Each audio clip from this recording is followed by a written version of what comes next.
تبارك الذي نزل الفرقان على عبده ليكون للعالمين نذيرا. اللهم صل على سيدنا محمد وعلى آل سيدنا محمد وعلى آله وصحبه أجمعين. دا نبی صلی اللہ علیہ وسلم یو بل سریہ دا عبداللہ ابن جحش رضی اللہ عنہ پا قیادت کی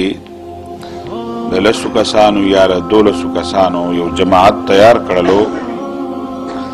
او دا غیر تشکیل هم دا مسجد نبوین وکرلو او نبی صلی اللہ علیہ وسلم اغوی خط ورکرلو ویل چی دا خط پتاسو دوش پی یا دور دی تاسو کل مزل وکی دا غین پس بخط کولاوج دی تاسو شرط لے گا ما اگا پوری باندې لسو تا یا دولسو کسانو تا بالکل اندازنو جس آرڈر دے سو حکم دے او نبی علیہ السلام دا کار زکا کولو چی مدینہ منورہ کی منافقان پات کېدل یهودیان پات کېدل با او داسی سادشان غنتی خلق که نبی علیہ السلام دا خبر اخکارا کری وی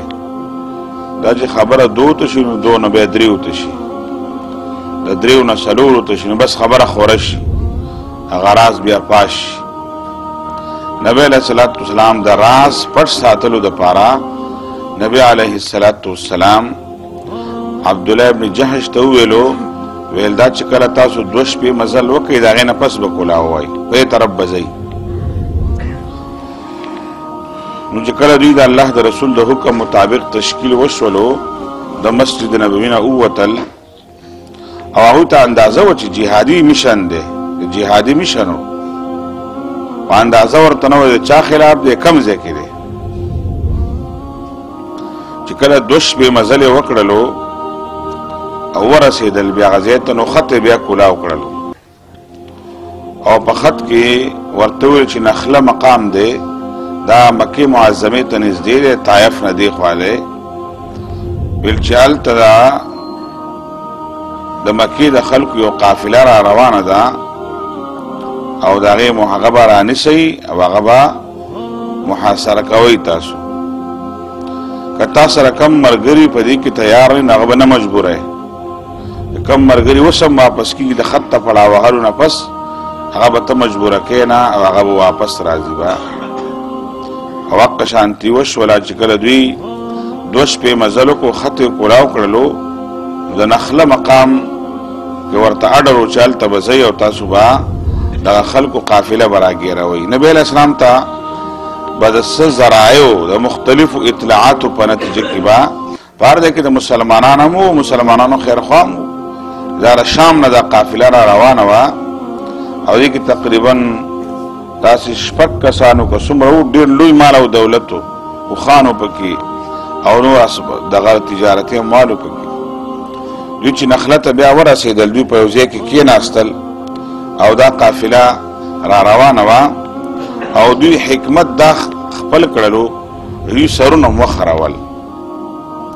دا سر دا خرولو مطلب دا عمره والا خلق دے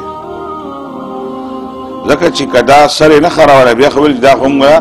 محاصره کئی و مول خلق نو بیا بے مقابلے تاو دوی چکلا وقتل نو دوی سرون خریدلیو او عرب کی آنها سی عام عادت داو چی عربو بسرون نخرول صرف پا عمرہ کی او یا پا حج کی بسرون خرول اسلام هم دقشان خبره کئی پا اسلام کی هم یختصاتل پا سر باندی داخه گناو دلی شوی دی او سر کاسی دا عادت پا بنیاد خلق خرین و خرول شی و سنت بورتنو یا چرا ثواب دے سر خرول باقیدہ پا دوی مورد پا دری مورد چی خلق خری جواز اشتا دے خو سنت طریقہ دا نبی صلی اللہ علیہ وسلم یختصاتل لی چی یختبا ساتی با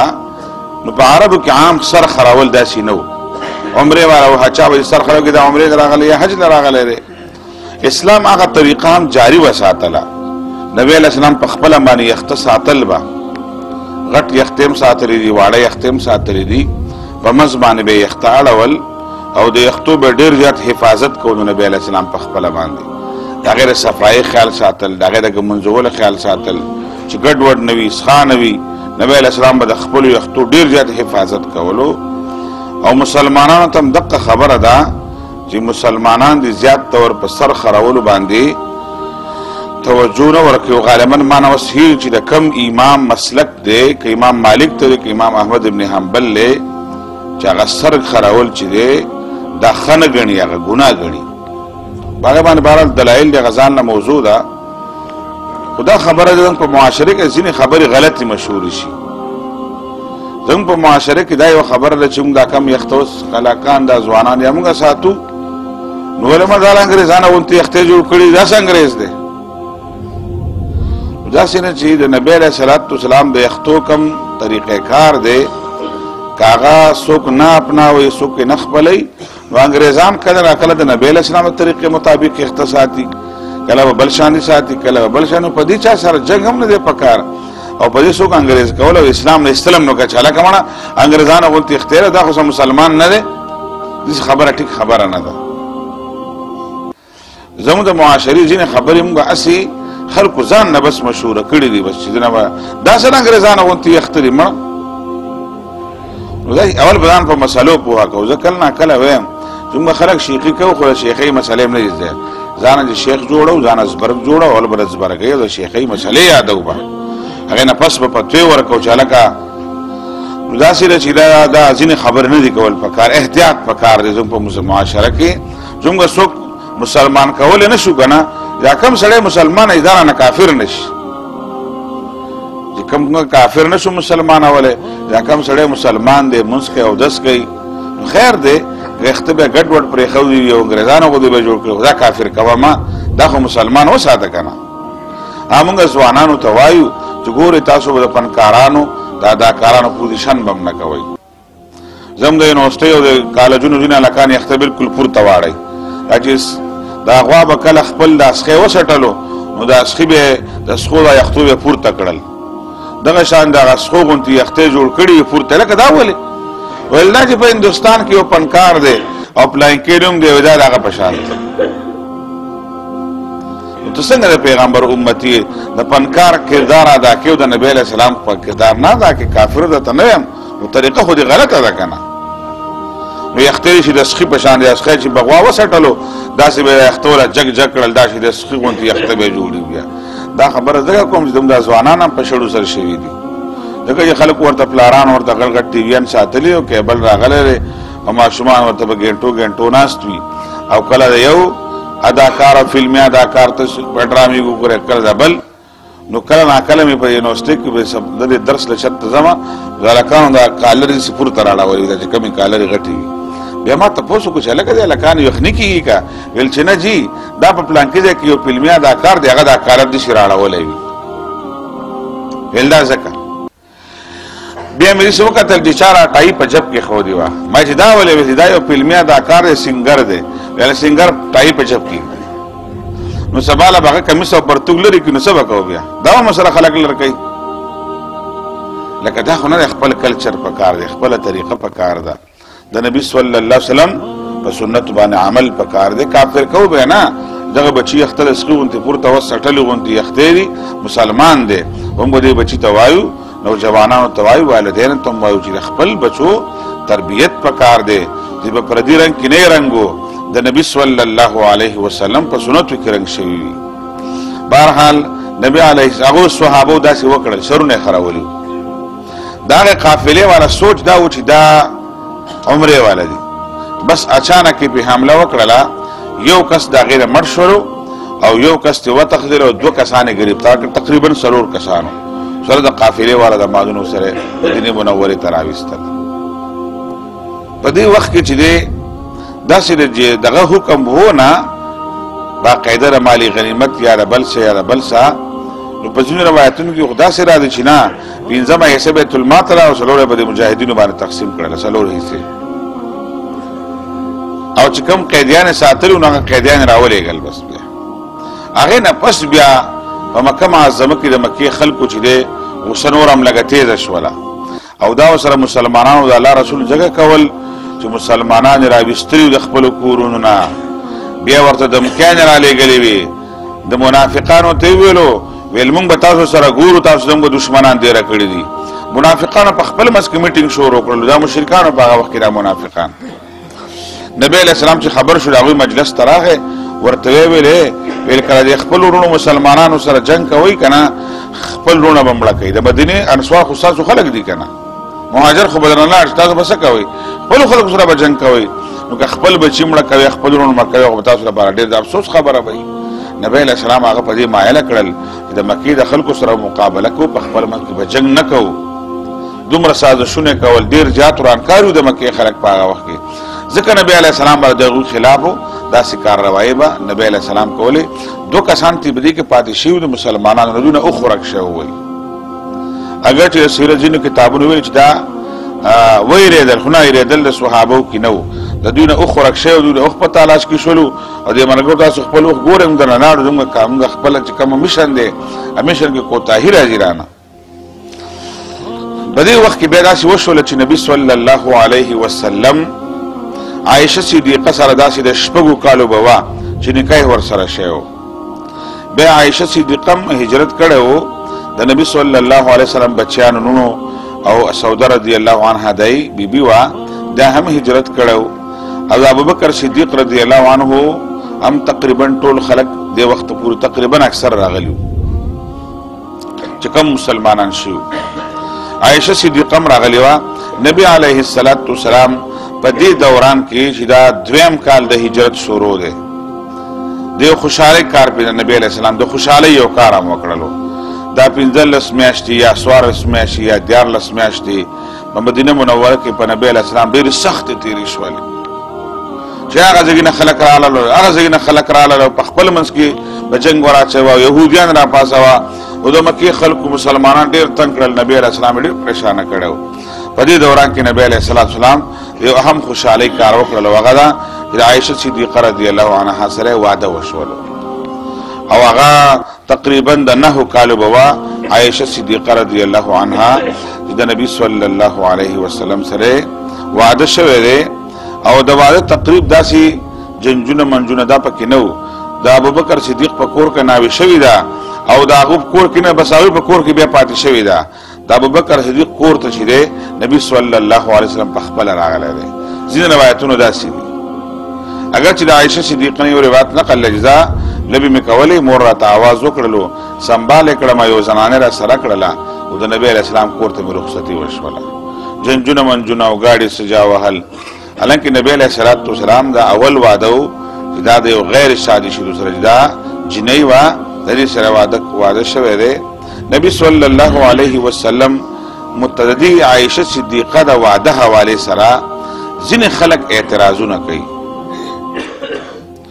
او شکوک او شبهات کوي بهرحال چې کم خلک بېدینه خلک وي که نه د بېدینه خلک مثال د کڼو دی هسې که یو سړی کڼو ته سبق اوري کوڼ سړی په خبرو پوه شي نه ډېر په خوش آبادۍ ورته نعت وایي او تلاوت ورته کوي هغه غریب څه خبره دی کوڼ دی د غیر مسلمو مثال د کڼو دی که مونږ ورته د اسلام ډېرې فایدې اورو که نه هغه کاڼه دي په دې خبرو څه پوهېږي مونږ وایو ته اول مسلمان شه د اسلام خبره ومنه بیا به د عایشه صدیقه په واده د سره خبره کوو به که ته اعتراض لرې اول به ته خپل غوږونه کولاوې به اول به مسلمانېږي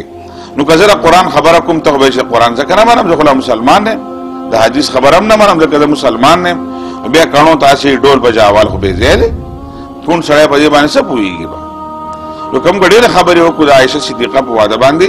هغه به داسې وي چې هغه لپاره به اطمینان بخش نه وي خو بهرحال هسې ډېر شی فایدې وي د هغې د عایشه صدیقه په کم عمرۍ کې ولې واده شوی دی هسې عامه د قرآن او د حدیث نه هټ کر څه فایده وه چې نبی علیه السلام خامخا د عایشه صدیقه سره په دغه کم عمرۍ کې واده شوی دی اولنۍ خبره خو دا ده چې نبی علیه السلام د خواهشاتو په بنیاد واده نه دی کړی ورنه نبی علیه السلام بې شمېره زنانه پیش کېدلې به د عایشه صدیقه واده په دې بنیاد شوی و چې دا نبی علیه السلام ابوبکر صدیق سره خپله ملګرتیا خپله یارانه او خپل صحبت مضبوطوالي لپاره دا کار کړی و چې ابوبکر ما سره دومره سخته تېره کړې ده او ما سره دومره کلکه ملګرتیا کړې ده د ده سره د خپل صحبت او د خپل رشته نوره مضبوطومه د عایشه صدیقه سره ځکه نکاح شوې ده بنیادی وجه دا وه. دویم دا چې په دې خبره الله پاک د الله رسول ابوبکر خوشحالولو ورې اوس هم چې د انسان لور بچی په یو ښه انسان باندې واده کیږي که نه پلار څومره خوشحالی. ابوبکر صدیق په دې خبره خوشحاله و چې زما د لور عایشې نکاح د محمد مصطفی صلی الله علیه وسلم سره شوی دی او کیږي. دا د ابوبکر د پاره لوی اعزاز و، د هغه د خوشحالۍ دپاره دا کار شوی دی. د عمر خبره نه کوو، د ابوبکر صدیق خوشحالي دا بنیادي خبره وه.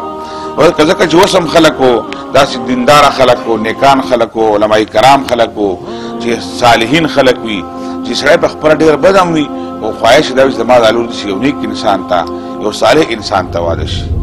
ابوبکر صدیق د الله د رسول له مقام نه خبرو، دا محمد مصطفی صلی الله علیه وسلم دی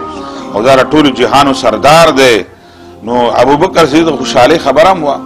درېیمه یو اهمه خبره دا وه چې دا بوډایګانې زنانه نه دې ته ډېرې خبرې نه یادې، دوی ته سبق یې زده کول هم ګران کاري.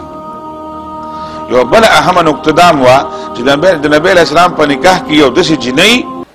کم عمره جنۍ راشي چې نبي علیه السلام ورته سبق وښیي چې د هغې نه بیا نه هېرېږي او د نبي علیه السلام د زندګۍ د ټولو حالاتو نه خبر شي او د امت رهنمایي وکړي د خلکو. بیا ځکه مشرانو ته چې ته خبره وکړې نن ورته خبره یاده خو لس ورځې پس بیا هېروي. نو هسې نه که ټولې بوډۍ زنانه او کونډې زنانه د نبي علیه السلام په واده کې په نکاح کې راغلې وې، د نبي علیه السلام د ډېرو خبرو نه به خلک نه خبر. نو یو داسې جنۍ سره کم عمره جنۍ سره نکاح وکړله چې په دغه عمر کې سبق یادول آسان وي او هغه بیا نه هېرېږي. د دې وجې نه یو ځلې ابو هریره رضی الله عنه حدیث ویلو، ویل د نبي علیه السلام نه مې اورېدلي دي چې څوک په جنازه کې د مسلمان په جنازه کې شرکت وکړي یو قیرات ثواب دی ورله، او که په جنازه کې شرکت هم وکړلو جنازه هم وکړلو بیا د ښخېدلو پورې جنازې سره لاړو قبر پورې مړی هم ښخ کړلو نو 2 قیرات دي. یو قیرات څومره دی؟ نبی علیه السلام فرمایي یو غټ غر برابر. په بل حدیث کې احد د غر برابر راځي، دومره غټ ډېر ثواب دی. په ابو هریره باندې صحابو اعتراض وکړو چې تا ته چا ویلي چې دا په کوم ځای کې راغلي دي؟ نبی علیه السلام فرمایي څوک په جنازه کې شرکت وکړي یو قیرات ثواب دی او که مړی ښخ کړي 2 قیرات، دا په کوم ځای کې راغلي دي؟ ابو هریره ویل د عایشه صدیقه نه تپوس وکړئ. عایشه صدیقه نه تپوس وکړئ چې نبی علیه السلام ویلي دي که نه ده، ځکه عایشه صدیقه په دې عمر کې راواده شوې چې د نبی علیه السلام ټولې خبرې ورته یادې وي. دا د نبی علیه السلام د وفات نه پس خبره ده. صحابه کرام راغلل او عایشه صدیقه ته ویلو، ویل ابو هریره وایي چې نبی علیه السلام ویلي دي څوک په جنازه کې شرکت وکړي جنازه کې یو قیرات ثواب دی، که څوک د مړي ښخولو پورې هلته لاړ شي او خدمت وکړي 2 قیراته دی. عایشه صدیقه ته فرمایي او ما د نبي صلی الله علیه وسلم دا حدیث اورېدلی دی چې نبی علیه السلام ویلي دي داسې. ابو هریره الله شکر ادا کړلو چې ما کومه خبره د نبی علیه السلام نه هغې ته پته وه چې عایشه صدیقه ته ټولې خبرې یادې دي، ځکه دوی د نبی علیه السلام سره صحبت پاتې شولو او په دغه ذهن خالص ذهن و چې کوم سبق ورته نبی علیه السلام ښودلی و، کومې خبرې ورته ښودلې وې هغه ورته ټول یادې وې. د دې وجې نه صحابه کرام به چې په کومه مسله کې ګیر شولو او کومه مسله به اجتهادي مسله وه، فقهي مسله به وه، د دې حل به صحیح نو صحابه کرام به زیات طور عایشه صدیقه له راتلل او د هغې نه به یې تپوس کولو، هغې به د هغې حل ښودلو. دومره لوی فقاهت او پوهه ول الله ورکړې وه. 38 کاله پس د نبي صلی الله علیه وسلم د وفات نه پس وفات شوې ده. بیا دومره لوی زندګي د نبي صلی الله علیه وسلم د وفات نه پس بیا جمدی پاتې شوې ده او د ټولو صحابو رهنمایي کړې ده. نو داسې ده چې د نبي صلی الله علیه وسلم تقریبا 38 کاله عمر دی، غالبا 38 کاله عمر دی. نو نبی صلی الله علیه وسلم د عایشه صدیقه سره په دې وخت کې نکاح کړی دی. دا یو خوشحالۍ والا خوشحالي په نبی علیه الصلاة والسلام راغله. داسې ده چې هسې پیغمبران د بدن په لحاظ سره بشري لحاظ سره کمزوري نه وي. د نبی علیه السلام عمر په دې وخت کې ډېرو، خو یو پیغمبر ته الله پاک د 100 ځوانانو زموږ د دنیا د ځوانان نه هغه مخکې ما د دې تذکره کړې وه چې هغه ځوانان چې هغه تیر شوي قومونو کې هم د هغې تذکره شته او د جنتیانو ځوانانو هم تذکره پکې شته دی چې الله پاک یو پیغمبر له دومره قوت ورکړی وي. خو بهرحال خلک به اعتراضونه کوي. مونږ خلک چونکې په دې خبرو کې ډېر کار نه لرو، مونږ له جوابونه هم داسې نه راځي. و زمونږ د ذهنونو د خرابوالي دپاره کله نه کله د میډیا والا هم نه دي دا چې په ټي وي ار باندې دا نقلیان دانشوران ناست دي چې نه ولا نازرور دي نه ولا منظور دي او خبرې د پیغمبر په سیرت باندې کوي لکه ته به اول قرآن شریف زده که حدیث دا اول بیا به خبرې کوي نو دا خو دوی خو نه پوهېږي دا خو خړسري هسې یو څو خبرې یادې نور خبرې خو ورله نه ورځي نو عایشه صدیقه رضی الله عنها سره